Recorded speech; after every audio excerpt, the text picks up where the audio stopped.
There's one country outside the Western Hemisphere that has financed the American and Western debt for almost 3 decades.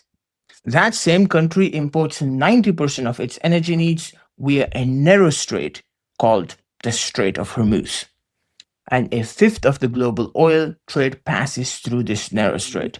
This country is Japan, the largest foreign debt holder of the American bond market.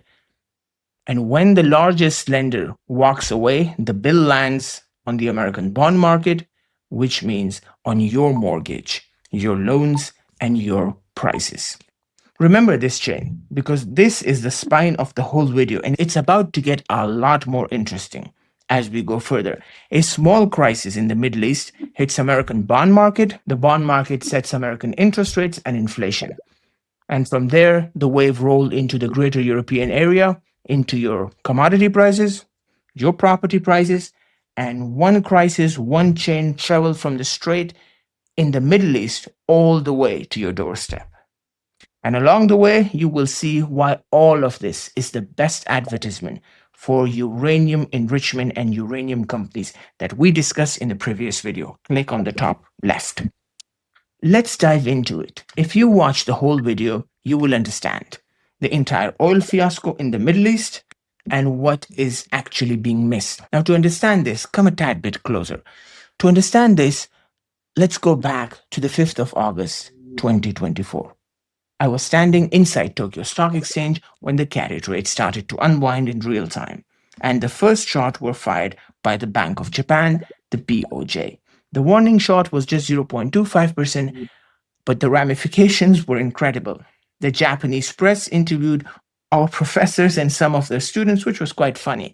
They were clearly very worried that the Nikkei had dropped 12% in a single day. That was the single biggest crash since 1987, and all of that was triggered by a quarter-point interest rate hike by BOJ. It was not the size of the interest rate that matters, but it was more of a directional shift. What's happening right now in July 2026 is the real thing, especially when the war has started again and the MOU has been declared dead by yours truly, President Donald J. Trump. So in this video, we will discuss first, the crisis hitting Japan in 3 places simultaneously: energy, security, and carry trade, and how every single one of them ends at the same door. Japan selling American debt. Second, the structure change, and Japan has been pushed into it. And it's already visible on its official data because Japan has just sold nearly 48 billion US dollar worth of treasuries in a single month, the largest exit on record. And number 3, what that means for your money and where you can find investment opportunities from a macro point of view and energy. Because when the most patient creditor on earth become a seller, interest rates, the dollar, and hard asset all start moving for a reason most people have never seen. So, my name is Raheel Malik, and you are watching The Investment Thesis. None of this is a financial advice. Let's just get into it, shall we? To understand why Japan matters so much, you have to go back to 1974 to a deal that built the modern dollar system. America had just stopped backing its money with gold, so the dollar needed something new to lean on, and Washington found that anchor in Saudi Arabia.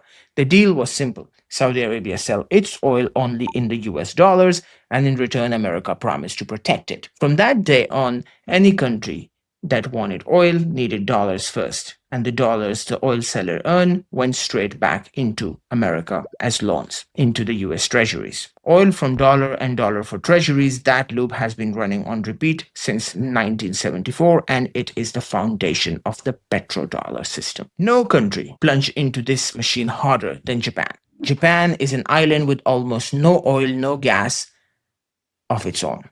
So it had to buy nearly all of its energy from outside. It earned dollar, it spent those dollars on oil, and whatever left, that surplus is lent to the America by buying the US Treasuries.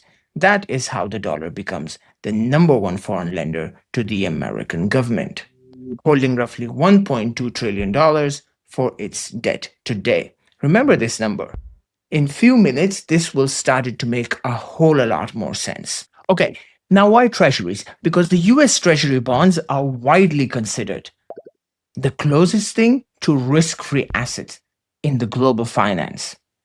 When you buy one, you are lending your hard earned money to the government of the United States of America, an entity with unmatched taxation power, one of the largest and most powerful armadas in human history, and the ability to issue its own currency. In return, you receive steady interest payments and a full principal at maturity. That combination of security, reliability, and liquidity is why the treasuries serve the foundation of the global financial system. Every pension fund, every central bank, every insurance company on the planet built on this floor. Remember the word foundation because this entire video is about what happened when the foundation's biggest supporter has walked away. Now, here is what changed. The Strait of Hormuz, a channel 2 mile wide at its narrowest shipping lane, normally carry about a fifth of the world's oil. And right now, it is a war zone once again. After the America strikes on Iran, Tehran start attacking commercial ships inside the strait, at least 9 of them in the past 2 weeks, trying to force vessels to sail through its own territorial water instead. Then, about a week ago, Iran declared the strait closed. Washington responded with a naval blockade of Iranian ports and declared itself the guardian of Hormuz, if you believe that. Traffic has almost completely collapsed, come to a grinding halt. On a normal day, close to 90 ships passes through this channel. This morning, almost nothing is moving. Close to 500 vessels are sitting at anchor waiting. 6,000 seafarers are stranded in the Gulf. And last night, the United States completed its ninth straight night of strikes on Iran. Liquefied natural gas shipments have essentially stopped. So to understand what that means, the waterway carries a fifth of the global oil is down to a trickle, running on military escorts, blackout runs, and both sides are shooting. For most countries, this is a problem, but for Japan, it is existential because Japan imports 95% of its oil from Middle East and overwhelming majority of its sales through that one strait. Before we go deeper, let's take 2 minutes to explain what this thing actually is. Because I promise once you understand crude, the whole geopolitical picture will snap into focus. Crude oil is not just one thing. It comes out of the ground in different grades, and the difference matter enormously. Some crude is light and thin. It flows almost like cooking oil, and that is what the American pumps out of the shale field in Texas through a process called fracking. Some crude is heavy and thick, almost like tar. That is what comes out of the Persian Gulf, Canada, and Venezuela. And on top of that, some crude is clean and some is full of sulfur, which the refineries called sweet and sour. So let me walk you through the actual journey of a barrel of oil. This alone will clear the entire picture of the crisis. A tanker loads its oil at a port inside Persian Gulf in Saudi Arabia, Kuwait, and Iraq. To leave, it has exactly one exit, the Strait of Hormuz, a channel about 2 mile wide at its narrowest shipping lane. Once through, the ship is in the open ocean. And here, the road forks. Most of the oil, almost 80% of it, turns east and sails straight into the Sinosphere, China, Japan, Korea, and India. But the oil going west toward Europe sails alongside the coast of Arabia into the Gulf of Aden, then squeeze through a second narrow strait called Bab al-Mandeb, the southern door of the Red Sea, right next to Yemen. From there, it goes up to the Red Sea through the Suez Canal and popped into the Mediterranean, where Europe is waiting next door. Two doors. That is the entire architecture of the world's energy supply from this region. And right now, one of those doors is a war zone, and the other one is being threatened by the Houthi rebels in Yemen. So, the obvious question is what happens if both of these doors are closed shut? Here's the key insight. And if you remember one thing from this section, make it this one. The two doors that are not the same kind of door. The Strait of Hormuz is a wall. Bab al-Mandeb is a toll. Let me explain the difference briefly. If Bab el Mandeb closes, the ships have an alternative route. They skip the Red Sea entirely and sail around the whole of African continent past the Cape of Good Hope at the southern tip and comes up the Atlantic to Europe. The oil still arrive, but the detour at 2 weeks and about 70% more distance to every single voyage, which means every ship spends much longer delivering each cargo. In other words, the world effectively have fewer ships to deliver oil. And this is directly correlated to the price of the oil. Renting a supertanker, one of those giant vessels, also called VLCC, that carries 2 million barrels, normally costs $30,000 to $40,000 per day. At the peak of this crisis, the daily rate hits $424,000. Let that sink in. The insurance for the Middle East voyage went up more than 20 times. None of that removed a single barrel from the market. It just quietly raised the price of everything that moves. And that cost lands on the countries that import their energy. The Strait of Hormuz is a completely different beast because from the inside, the Persian Gulf, there is no way around it. The tanker sitting in Kuwait with Hormuz closed is simply trapped. The only oil that escape a closed Hormuz travel overland through 3 pipelines. And I want you to know them because in a full closure, these 3 pipelines become the most important infrastructure on God's earth. Saudi Arabia has East-West pipeline, which pumps about 5 million barrels a day across peninsula to the port of Yanbu on the Red Sea above Bab el-Mandeb, where ships can still sail north to Europe. The Emiratis have a pipeline to the port of Fujairah, which sits outside Hormuz on the open sea, good for almost 2 million barrels per day. However, it's very important to understand that Fujairah is not that far from Iran and it still might be in the range of strikes. That's a different debate. And Iraq has an old pipeline through Turkey to Mediterranean that manages maybe give or take 500,000 barrels a day. Add it all up and you get roughly 7 million barrels a day of escape route against 17 to 20 million barrels a day that normally flow out of the Gulf. So a full closure takes 10 to 30 million barrels a day off the market. To put that in perspective, the worst oil shock in the modern history, the Iranian Revolution in the 1979, removed of only 5 million barrels.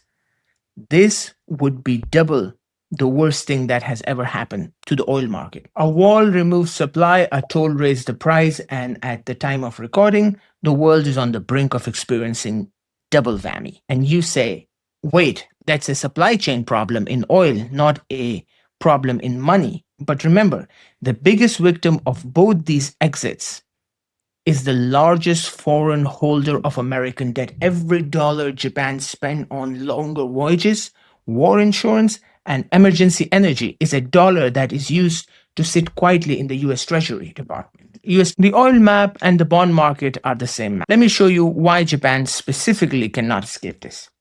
Japan has seen this movie before. In 1973, the Arab oil embargo caused the Japanese economy to contract for the first time since World War II. Let that sink in. One oil shock ended a 30-year-old growth miracle. This time, the stakes are even higher because oil has already jumped double digit in a single week. Brent broke above $90 a barrel this morning.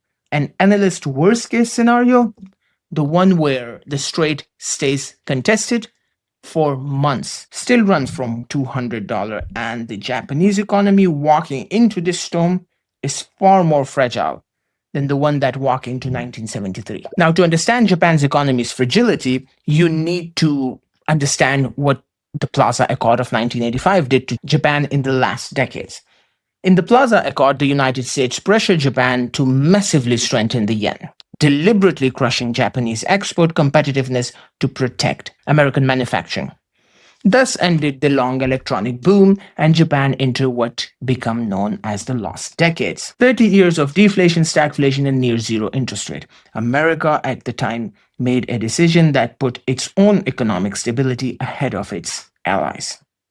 And some urge that pressure reshape Japan's growth in a way that ultimately serve American interests. With similar dynamic later attempted against China in the recent Trump visit to Beijing. But that is a much bigger story for another video.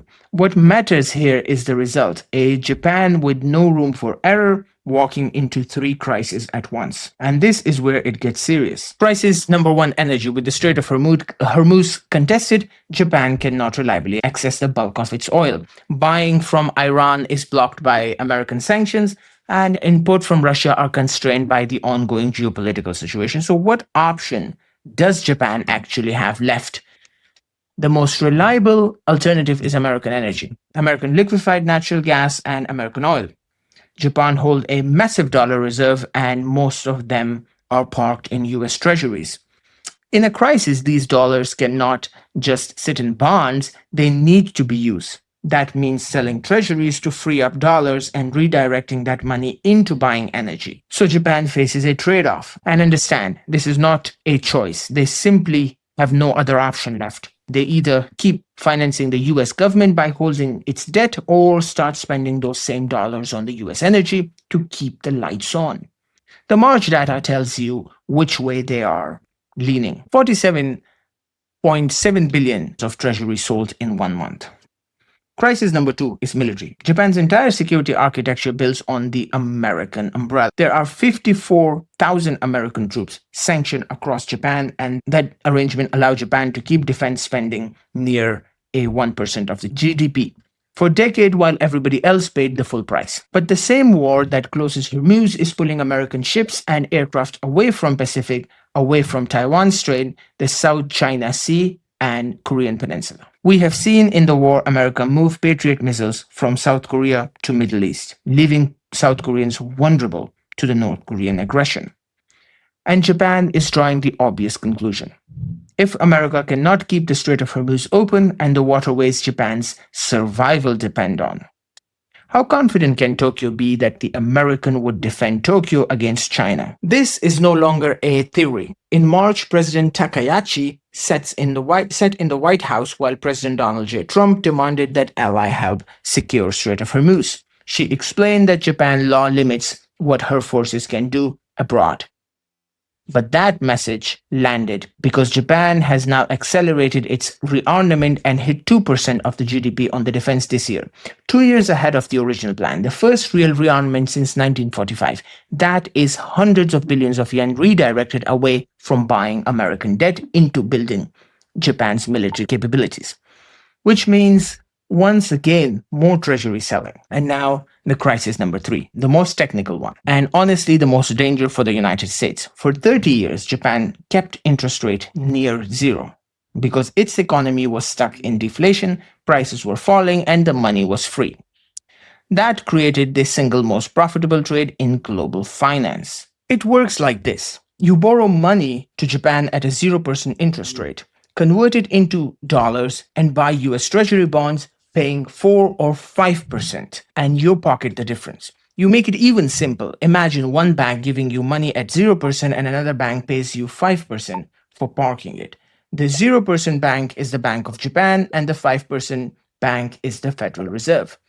This is called the yen carry trade, and it quietly pumped trillions of dollars into the American debt. It is one of the main reasons the United States has been able to borrow so cheaply for so long. Japan was the last resort of cheap liquidity for the global economy. And here is what is changing, and this part is just happening right now as we speak. With the oil surging, Japan is experiencing real inflation for the first time in generation. And the Bank of Japan has responded. In June, they raised the interest rate to 1%, the highest level since 1995. Japanese 10-year government bond now yields about 2.8%, the highest in 3 decades. Think of what that does to the trade. The whole machine ran on one condition, that Japanese money had nowhere to go at home. That condition just died.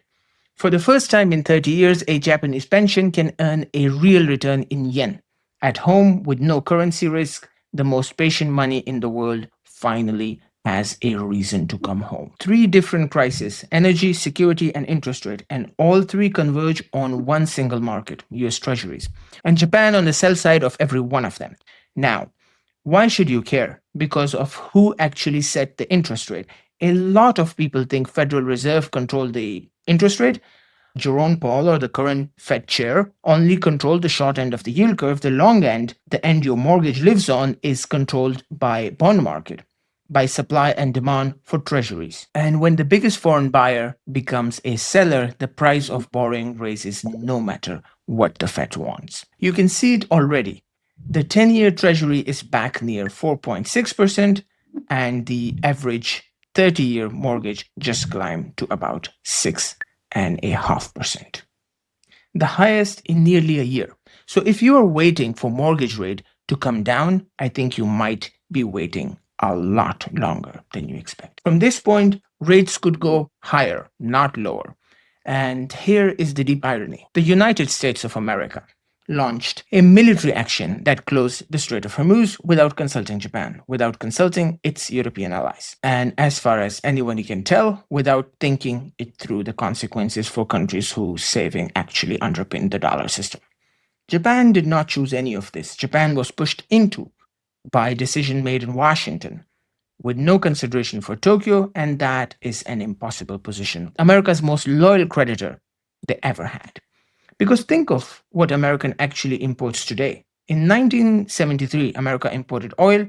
In 2026, America imports money. This war raised the price for both, but only one of them still come from abroad. America is now the largest oil producer on the planet. So the energy shock enriches Texas while it strangles Tokyo. But do not confuse that America is being safe for two reasons. Number one, oil prices globally. Oil is priced globally. Energy independence is not the price independence. So the American driver pays crisis price at the pump just like everybody else. And that inflation keeps the Federal Reserve nervous. Number two, the Treasury boomerang. The same war that fills the pockets of the American oil company forces America's biggest creditor to sell American debt, which pushes long-term interest rates up while raises the cost of every mortgage, every car loan, and every dollar of the government's own trillion-dollar debt bill. The money America borrows come from exactly the countries this war is squeezing. The shield and the wounds are the same system. So what do you do with all this? First, understand what this means for the dollar long term. If the largest foreign buyer of the US debt is being forced out of the market, the structural demand for dollar weakens. Not overnight, but this is directional shift. And the world's central banks saw this coming before we did, because they have been quietly acting on it for years. Central banks have bought about 1,000 tons of gold every single year since 2022. And now, for the first time in history, the gold has overtaken US Treasury as a share of official global reserves. Read that again. That is the most important statement of this year. The world's central banks now hold more of their reserve in gold than in American debt. China alone has bought gold for 20 straight months while steadily cutting its treasury holdings, a process that started the day Russia was cut off from the payment system. China is not panicking, they're just diversifying a system that they cannot rely on anymore. Second, run the situation through one question I always like to ask: where are the bottlenecks and who sits on it? Because in every crisis, the money flow whoever sits outside the choke points or owns workaround. So this crisis is four clear winners. Number one, the Atlantic Basin energy, meaning the US, meaning the oil and gas that never touch either straits. American crude, American liquefied natural gas, and Canadian and Brazilian barrels. When Japan and Europe cannot count on the Gulf, they buy American at the elevated prices from the sellers who face no war risk at all. Now, that is not a prediction. It is already Japan's only option on the map. Second, the second winner is the toll collectors, the tanker owners, and the war did not build a single new ship but by forcing every voyage around Africa through the Cape of Good Hope, it made the existing ships scarce, and the owner of those ships are collecting the difference, up to 10 times the normal daily rate. One honest warning here: these are just rental incomes from chaos, and it evaporates the day ceasefire is signed, the real ceasefire. Structure winners you should hold, and cyclical winners you can only rent. This is the same with layer number 9 of security. It's something you should be able to rent, and that's pretty much that. The third winner is the escorts, the defense sector, because every convoy needs protection and every ally is. Japan has reached 2% of GDP on defense 2 years earlier. Europe is doing the same. And rearmament budgets, unlike frigate rates, do not retreat when the shooting stops. In fact, it doubles. And the fourth winner, honestly, is nuclear energy. And this is the one connects directly to the last video. Because I think about the lessons every energy importer on earth just learned. Fuel that arrives in ship is the fuel that can be held hostage. Japan's entire strategic petroleum reserve cover about 200 days. A nuclear power plant, by comparison, run for a year and a half to 2 years on the fuel already sitting inside a reactor, and utilities keep years more. It is in the storage on the site. Uranium is so energy dense that the country can stockpile a decade of electricity in a warehouse. No strait, no convoy, no toll. This crisis is the best advertisement for nuclear energy ever had. And I made an entire video about that exactly, the supply chain, the uranium choke point, link on the top right somewhere in the description. Donald Trump approved the Saudi Arabian nuclear enrichment request at the time of speaking, the oil-rich Saudi Arabia. The thesis compounds the same war that break petrodollar in the war that sells the nuclear renaissance. I'm not a financial advisor and none of these are recommendation. I am not paid by anyone I mention. What I'm showing you is how to read crisis through the constraint, because the constraint always tells you where the money is going before headlines do. That's probably one reason it's pointless to watch news these days. You could just follow the choke points. And third, this is the geopolitical point I want to leave you with. The petrodollar system, the yen carry trade, Japan's security depends on America. None of these were accidents. They were architecture carefully crafted over 50 years to guarantee dollar dominance, and right now, through a combination of military overreach and strategic short-sightedness, the architecture is being dismantled. Not by China, not by Russia, not by BRICS. America is doing it itself. Follow the constraints, not the headline, and they all point in one direction and one direction only. So the countries that financed America power for 50 years is being forced, crisis by crisis, to take its money home, and the bond market has already started to price it in. This is the story. The question now is, how do you position yourself? If you found this useful, subscribe, because every week I break down the geopolitical and financial forces most people never see. And press that notification bell wherever it is, because YouTube won't show it to you next time. Drop a comment if it changed how you see the dollar. I'll read all of them. None of this is a financial advice. Do your own work and see you on the next one. Over and out.